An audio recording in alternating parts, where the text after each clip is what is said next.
तो कहानी स्टार्ट होती है एट 6 वीक। एट 6 वीक से कहानी स्टार्ट होगी।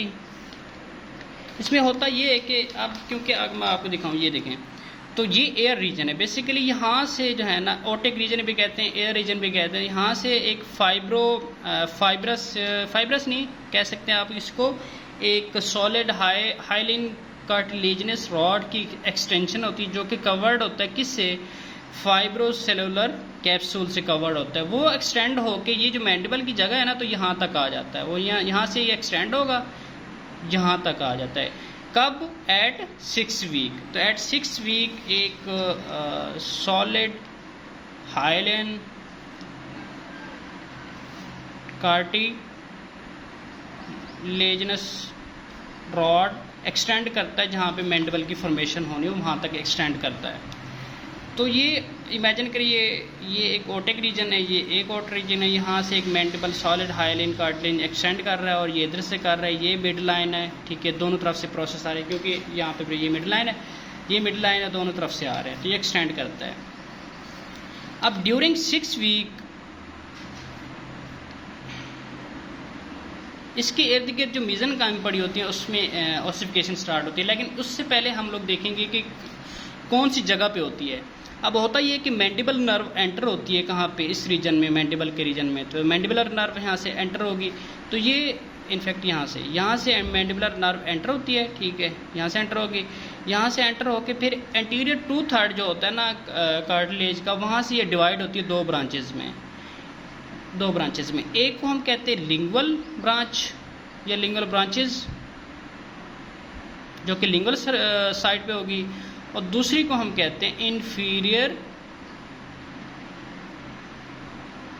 एल्वियोलर नर्व या ब्रांच। अब ये इन्फीरियर एल्वियोलर नर्व मज़ीद एक्सटेंड करके आगे जाती है टुवर्ड मिड लाइन और ये डिवाइड हो जाती है दो ब्रांचेस मज़ीद में, जो दो में। एक को हम कहते हैं मेंटल, जो मेंटल रीजन में होगी, दूसरे को हम कहते हैं इंसाइजिव ब्रांच। अब मेंटल और इंसाइजिव के दरमियान जो एंगल होता है इस एंगल में जो मीजन कायम होती है ड्यूरिंग 6 वीक, इसमें कंडेंसेशन स्टार्ट हो जाती है।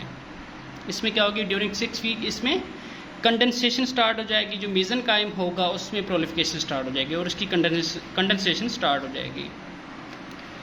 तो ड्यूरिंग 6 वीक क्या होगा? Angle between angle of mental and incisive, condensation of mesenchyme. अब इस कंडेंसेशन में मेसेनकाइम क्या होगा? मेसेनकाइम में प्रोलिफिकेशन होगी, इसके सेल डिफरेंशिएट होगा किस में? ओस्टियोब्लास्ट में।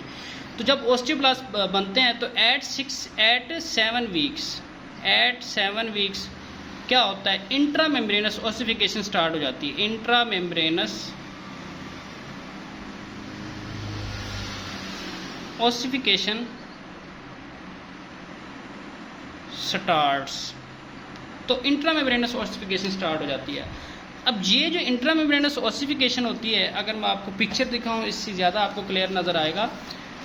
तो ये जो इंट्रा मेम्ब्रेनस ओसिफिकेशन है, ये देखिए ये एंगल है किसका? इंसाइजिव ब्रांच का, और ये मेंटल ब्रांच का है। तो ये आपको एंगल नज़र आ रहा है इंसाइजिव और मेंटल ब्रांच का। इसके दरमियान में at 7 weeks intramembranous ossification start हो जाती है। अब ये दो डायरेक्शन में मूव करती है। एक तो एंटीरियरली ये मूव करेगी कहाँ पे? टुवर्ड मिड लाइन, ठीक है, और इधर से भी ये मूव करेगी टुवर्ड मिड लाइन, क्योंकि इसने आपस में फ्यूज़ होना है बाद में जब इसकी फॉर्मेशन कंप्लीट हो जाएगी और ये एक मैंडिबल का पूरा एक जॉ बनाना है। तो ये एंटीरियरली मूव करेगी और पोस्टीरियरली ये जब एक्सटेंड करती है तो कहाँ तक करती है? ये एक्सटेंड करती है जहाँ पे डिवीजन हो रही होती है मैंडिबुलर नर्व की, किस में? लिंगुअल और इन्फीरियर एल्वियोलर ब्रांचेस में इसकी डिवीजन हो रही होती है। तो ये यहाँ तक एक्सटेंड करती है। अब इसमें एक चीज़ क्या कहते हैं इम्पोर्टेंट है, इसमें जब इसकी डिवीजन हो रही है तो इस तरह होती है। इमेजिन करिए ये बॉल पॉइंट एक नर्व है। अब इस नर्व के जो है ना लेटरल सरफेस पे, क्योंकि ये देखें ये नर्व है, इसके लेटरल सरफेस पे जो है ना वो ओसिफिकेशन हो रही है।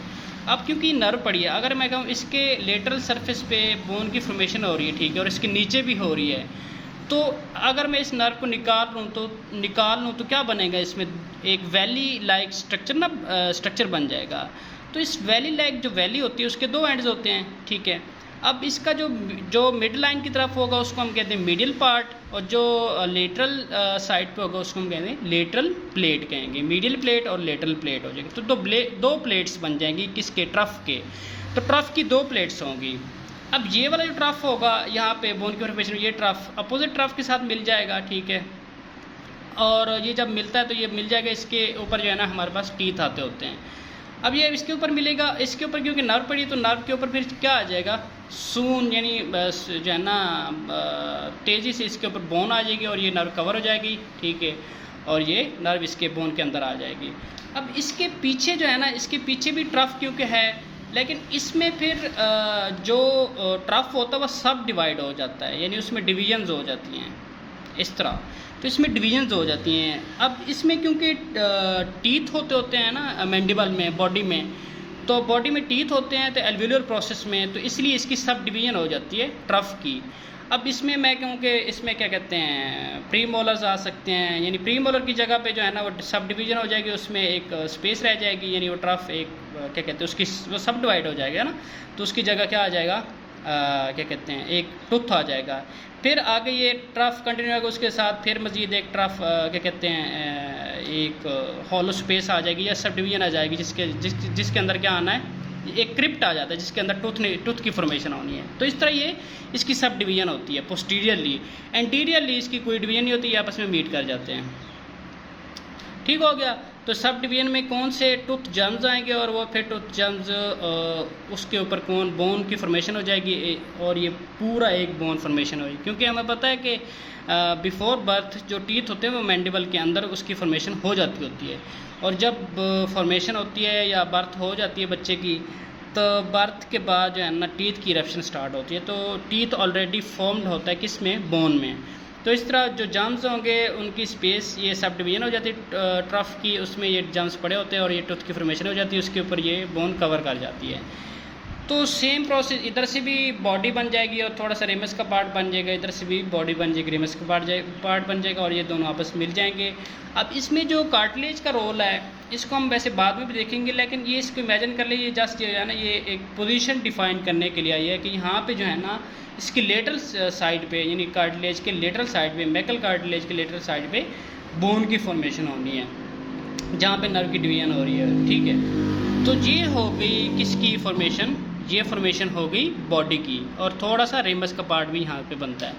अब हम पढ़ेंगे किसकी फॉर्मेशन, हम पढ़ेंगे कॉन्डाइलर और कोरोनाइड प्रोसेस की। लेकिन इसको पढ़ने से पहले हम थोड़ा सा डिस्कस करेंगे किसको भला, हम थोड़ा सा डिस्कस करेंगे किसको, रेमस की फॉर्मेशन को। अब जहाँ पे एंटर होती है मैंडिबुलर नर्व और डिवाइड होती है लिंगुअल और इन्फीरियर एल्वियोलर में, यहाँ से एक इंट्रामेम्ब्रेनस ओसिफिकेशन पोस्टीरियरली एक्सटेंड करती है और रेमस का पार्ट बनाती है। तो ये रेमस का पार्ट पोस्टीरियरली एक्सटेंड करके रेमस का पार्ट बनाएगी। यहाँ से मैंडिबुलर नर्व एंटर हुई, लिंगुअल और इन्फीरियर एल्वियोलर ब्रांचेस में डिवाइड हुई, तो इसके पोस्टीरियरली इंट्रामेम्ब्रेनस ओसिफिकेशन एक्सटेंड करती है और रेमस का पार्ट बना देती है, ठीक हो गया। अब इस पार्ट को जहाँ से ये मैंडिबुलर नर्व होती है इसको हम लिंगुला भी कहते हैं।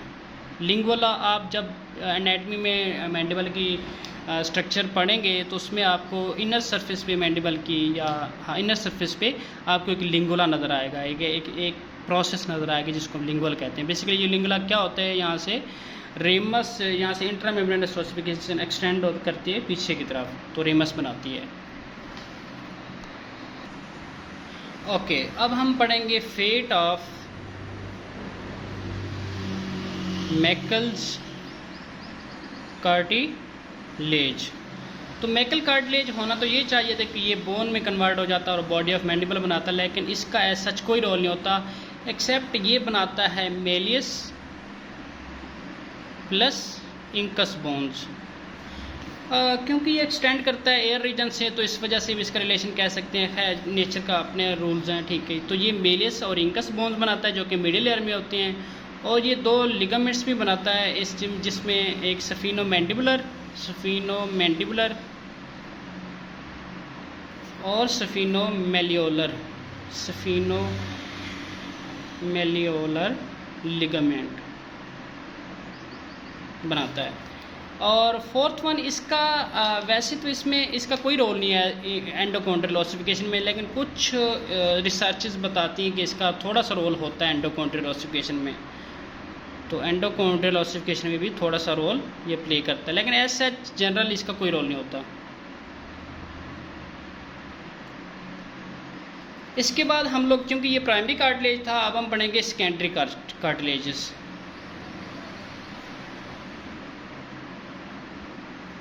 जिसमें सबसे नंबर वन पे आता है हमारे पास कॉन्डाइलर, कोरोनॉइड और सिम्फिजियल।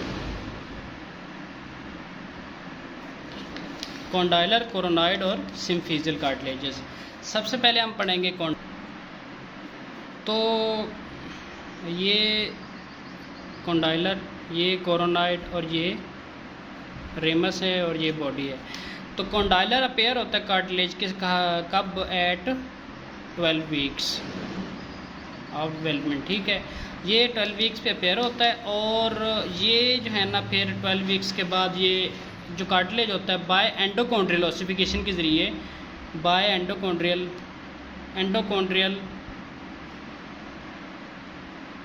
ओसिफिकेशन होती है,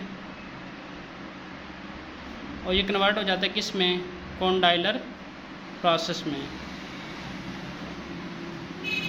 ठीक है।